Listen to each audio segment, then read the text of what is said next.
তিন শ্রেণীর প্রতি আল্লাহ সুবহানাহু ওয়া তাআলা তাকাবেনও না, জান্নাতও দিবেন না।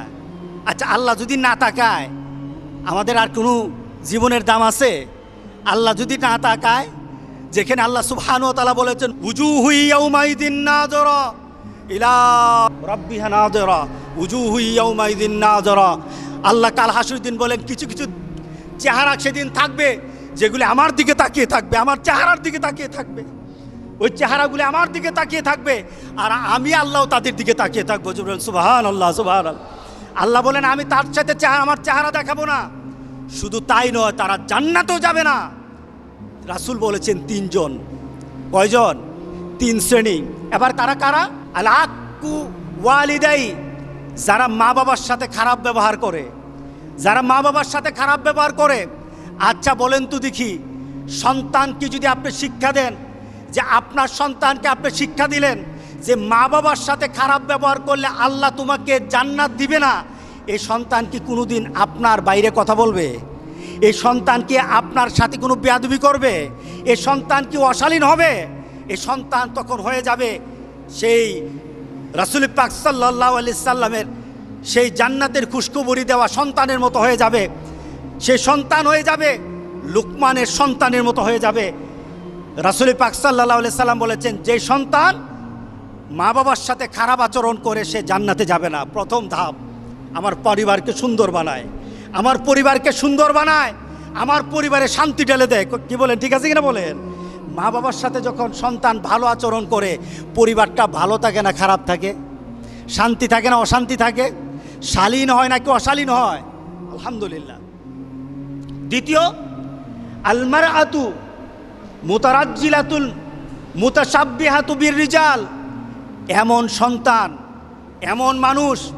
এমন মানুষ যখন পুরুষের অনুসারী হয়, পুরুষের অনুসরণকারী হয়, অর্থাৎ পুরুষালী পোশাক যখন মহিলারা পরবে, আজকে আছে কিনা বলেন?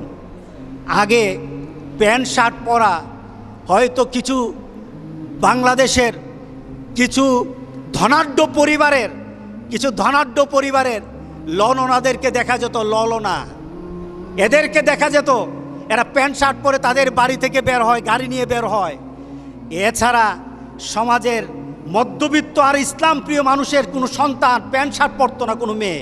কথা ঠিক আছে কিনা বলেন? এখন তো অবস্থা এরকম হয়ে গেছে, আমাদের মেয়েরা, গ্রামের মেয়েরা পর্যন্ত প্যান্ট শার্ট পরে এখন বাজারে আসে। এটা এখন বেশি কিছু এখন লজ্জার বিষয় না, এটা অরো হয়ে গেছে। কি বলেন, হয়ে গেছে না? চতুর্দিকে এখন দেখা গেছে। রাসূল পাক সাল্লাল্লাহু আলাইহি সাল্লাম বলেছেন যখন তোমার মেয়েগুলি ছেলেদের পোশাক পরবে তখন তুমি ধরে নিও তার জন্য আল্লাহ সুবহানাহু ওয়া তাআলা জান্নাতটা বন্ধ করে দিবেন, আর আল্লাহ তার দিকে তাকাবেন না। কে বলেছেন? মুহাম্মদ রাসূলুল্লাহ সাল্লাল্লাহু আলাইহি সাল্লাম।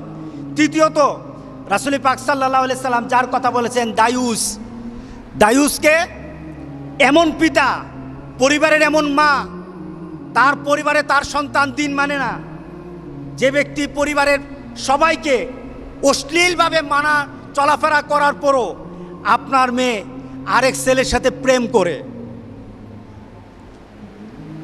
গতকাল এক মহিলা আসলো, এসে বলছে হুজুর আমার মেয়ে তার খালাতো ভাইয়ের সাথে একটা সম্পর্ক আছিল। কে বলতেছে? বলেন কে বলতেছে? মা বলতেছে আমার মেয়ে তার খালাতো ভাইয়ের সাথে কি ছিল? সম্পর্ক ছিল। হুজুর এই কয়েকদিন পর্যন্ত ওই ছেলে আর আমার মেয়ের সাথে ফোনে কথা বলে না। হুজুর এখন কি করা যায়? আমি বললাম এখন আপনি উঠে বাইরে চলে যান। কারণটা কি? এই মেয়েটা দায়ুস, এই মহিলাটা দায়ুস। তার মেয়ে প্রেম করতেছে, তার মেয়ে অবৈধ সম্পর্ক করছে। এবার মেয়ের মা এটা মেনে নেয়, মেয়ের বাবা মেনে নেয়। রাসূল পাক সাল্লাল্লাহু আলাইহি সাল্লাম বলেছেন দায়ুস মানে এটা নয়, নিজে অবৈধ কাজ করে এটা দায়ুস নয়, বরঞ্চ পরিবারের কেউ যদি অবৈধ কাজ করে যারা মেনে নেয় তারা দায়ুস। আমাদের সমাজে আছে কিনা দায়ুস? আমাদের পাড়া প্রতিবেশীতে খুললেও দায়ুস পাওয়া যাবে। কথা ঠিক আছে কিনা বলেন? গ্রামে খুঁজলে পাওয়া যাবে। আপনি আপনার গ্রামে আপনার পরিবারে খুঁজে দেখবেন দায়ুস ভরা।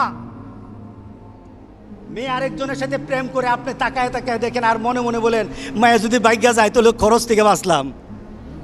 আছে কি না? রাসূল বলেছেন দায়ুস। রাসূল কি বলেছেন? দায়ুস। আর দায়ুসের ক্ষেত্রে অর্ডার কি? রাসূলের ঘোষণা কি? দায়ুস কখনো জান্নাতে যাবে না। দায়ুসের প্রতি রাসূল পাক সাল্লাল্লাহু আলাইহি ওয়াসাল্লাম দায়ুসের প্রতি আল্লাহ নজরও দিবে না। আপনি হজ করেন, 5 ওয়াক্ত নামাজ পড়েন, যাকাত দেন, আপনি ভালো মানুষ হন, কিন্তু জান্নাতে ঢুকতে পারবেন না। কারণ আপনি কি বলেন? দায়ুস। আপনি দায়ুস। সুতরাং আমাদের সমাজে এখন আমাদেরকে দায়ুস বানানোর জন্য যারা আমাদের মেয়েগুলিকে, আমাদের ছেলেগুলিকে পশ্চিমা দেশের নীতি শিক্ষা দিতে চায়, আল্লাহর কসম জান থাকতে আমরা এটা দেব না ইনশাআল্লাহ। কথা ঠিক আছে কিনা বলেন?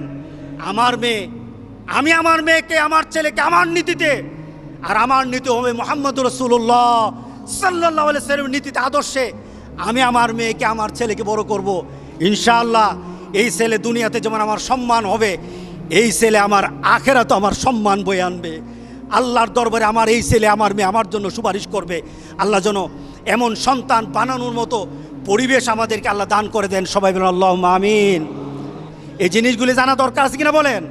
আপনি কি গেছেন কোনো সময় স্কুলে গিয়ে জানছেন আপনার মেয়েগুলি কার থেকে শিক্ষা নেয়? আমাদের কাছে আছে প্রজেক্ট, বিভিন্ন এনজিও থেকে প্রজেক্ট আসে। আমরা বলবো আমার সন্তানকে যদি প্রজেক্ট থেকে যদি কোনো দিনই শিক্ষা দিতে হয়, ওই শিক্ষা হতে হবে মার্জিত, ওই শিক্ষা হবে ইসলামাইজ হতে হবে, ওই শিক্ষা হতে হবে আল কোরআন আর আল হাদিসের শিক্ষা হতে হবে। এর বাইরে কোনো মানুষের শিক্ষা আমার সন্তানকে আমি দেব না। রাজি আছি সবাই? আপনারা কি সচেতন হবেন? নাকি মেয়েকে হাত কাটা পোশাক পরাইয়া আপনি দায়ুস হবেন? মেয়েকে হাত কাটা পোশাক পরালে দায়ুসকে বলেন? দায়ুসকে? আপনি দায়ুস। মেয়েকে যদি শর্ট জামা পরান তাহলে দায়ুস আপনি। মেয়েকে যদি টাকটুর উপর তার কাপড় পরে চলার, এখন স্টাইল বেরোছে, পোলাপান মাটির সাথে জামা, পোলাপান জামা মাটির সাথে, আর মেয়েদের জামা খালি উপরে উঠে। এখন স্টাইল বেরোছে, মেয়েদের জামা সব উপরে, টাকনুর উপর কাপড় পরবে পুরুষ জাতি।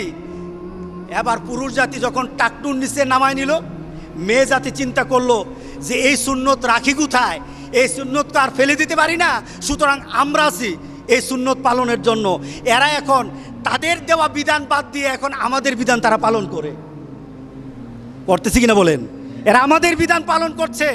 এখন মেয়েরা উপর দিকে টাকনুর উপরে কাপড় পরে স্মার্ট হচ্ছে, আর আমাদের পুরুষরা টাকনুর নিচে জামা পরে এখন আমরা স্মার্ট হই। দুটোটাই হলো দায়ুসের কাজ। আল্লাহ যেন আমাদের সবাইকে এই কাজগুলি থেকে আমাদেরকে হেদায়েত দান করেন। যেন আল্লাহুম্মা আমিন।